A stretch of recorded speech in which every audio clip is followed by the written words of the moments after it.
میں اپنی قوم کو یہ بتانا چاہتا ہوں کہ اللہ میں ایمان مضبوط کریں. دیکھیں یہ اس وقت اگر آپ نہ کھڑے ہوئے اور یہ ظلم کے سامنے آپ جھک گئے اور یہ جو خوف کی زنجیروں میں بندھے رہ گئے تو آگے تو آپ کو کوئی مستقبل نہیں ہے. ہم یہ قوم ظلم کے سامنے اب سر نہ جھکائیں اپنا. ہم ایک سٹینڈ لیں, ہم کھڑے ہوں کہ ہم یہ نہیں ظلم لیتے. آپ کو کسی صورت گھروں میں ڈر کے بیٹھنا نہیں چاہیے. وہ اقبال کا ایک شعر ہے کہ ہے جرم ضعیفی کی سزا مرگ مفاجات, بزدلی کی سزا ہی موت ہے. یہ غیرت مند قوم ہے, یہ وہ قوم ہے.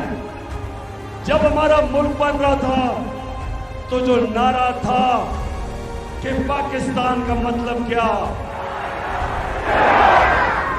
لا الہ الا اللہ, اے اللہ تیرے سوا کسی کے سامنے نہیں جھکتا, بتوں سے تجھے امیدیں خدا سے نا امیدی. یہ بتا تو صحیح اور کافری کیا ہے.